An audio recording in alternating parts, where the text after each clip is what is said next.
Bonjour, je voudrais proposer une solution à cet exercice de physique, voilà, qui consiste donc à trouver la valeur, donc la longueur d'une aiguille, connaissant donc son accélération centripète et la valeur donc de sa vitesse linéaire. D'abord, ce qu'il faut savoir, c'est que tout corps donc, qui subit un mouvement de rotation a deux accélérations.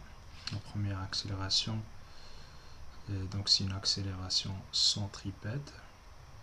Ça veut dire donc qu'il y a une force qui le pousse à l'extérieur du cercle. Et l'expression donc de cette accélération centripète, c'est V au carré sur R, qui est aussi égal à oméga au carré fois R. R, c'est le rayon du cercle. Il y a eu donc aussi une accélération tangentielle, ça veut dire qu'il y a une force qui le pousse donc dans le sens du mouvement.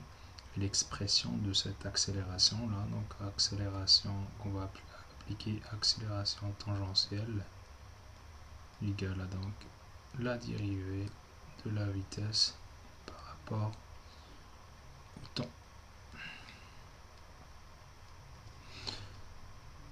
Donc dans cet exercice là, c'est surtout cette expression là qu'on va utiliser. Donc on nous donne assez, on nous donne d'une façon double oméga et il reste qu'à trouver R.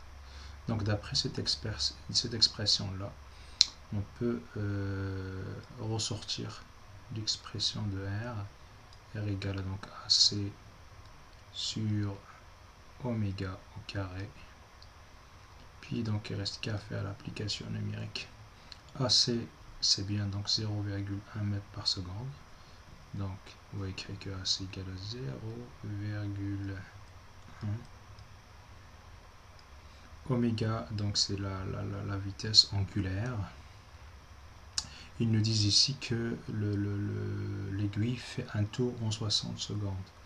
Donc la vitesse angulaire vaut 2 pi sur 60, donc au carré. Voilà. Maintenant, il faut donc juste simplifier cette expression-là pour trouver la bonne réponse. Donc c'est 0,1. L'idée donc c'est de approximer pi à 3. Donc 2 fois pi, c'est approximativement 2 fois 3, donc c'est 6. 6 sur 60, c'est 1 dixième. Donc 1 dixième au carré, donc c'est 1 sur 100.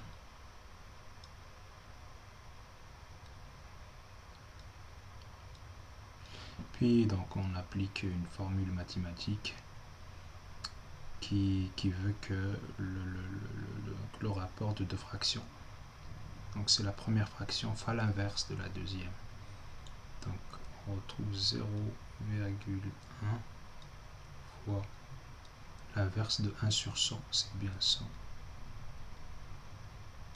Voilà, donc égal finalement à 10. Donc le choix qui est proche de 10 est bien le bon choix. Donc la réponse finale, c'est que R égale à donc à 9 mètres. Voilà, j'espère que cette réponse vous a donc plu. Si c'est le cas, je vous invite à la liker et la partager. Et si vous avez d'autres exercices à me proposer, vous pouvez le faire en commentaire. Au revoir.